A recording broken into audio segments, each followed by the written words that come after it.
Bonjour monsieur. C'est pour le dépistage pour le diabète. Pas de rendez-vous, pas de frais, un résultat en moins d'un quart d'heure, négatif dans la majeure partie des cas. Le dépistage du diabète n'est pourtant pas à négliger. C'est une maladie fréquente, c'est une maladie sournoise qui ne donne pas de douleur, qui donne au début aucun symptôme, mais qui peut se compliquer avec le temps, avec des complications graves. Même s'ils sont peu nombreux ici, certains patients se laissent tenter par peur ou simple curiosité. C'est que j'ai vu ça sur le journal ce matin, quoi. Et en plus c'était affiché dans des pharmacies, là.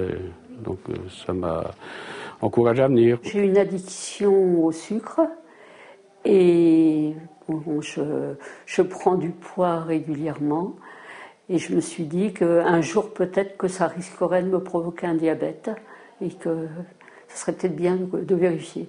Une journée de dépistage pour tous, même si sont concernées plus particulièrement les personnes parentées à des diabétiques, les personnes en surpoids ou ne pratiquant pas d'activité physique. Et enfin, les femmes ayant eu un nourrisson pesant plus de 4 kilos à la naissance. Côté pratique, c'est simple, une infirmière prélève quelques gouttes de sang du patient pour calculer son taux de glycémie, puis le résultat est commenté par le médecin. On va considérer qu'avant 2 heures, une glycémie au-dessus de 1,60 g est anormale, demande à être contrôlée au laboratoire.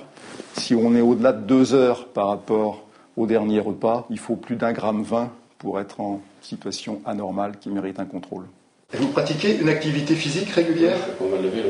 Vous faites pas mal de vélo ? Oui. L'année dernière, sur 115 dépistages effectués, un seul test s'est révélé positif. Alors pourquoi dépister le diabète si peu de personnes contractent la maladie ? C'est comme tous les dépistages, il faut en faire beaucoup pour trouver quelques cas porteurs de l'affection. Un dépistage d'autant plus important qu'aujourd'hui en France, plus de 500 000 personnes ignorent encore qu'elles sont diabétiques.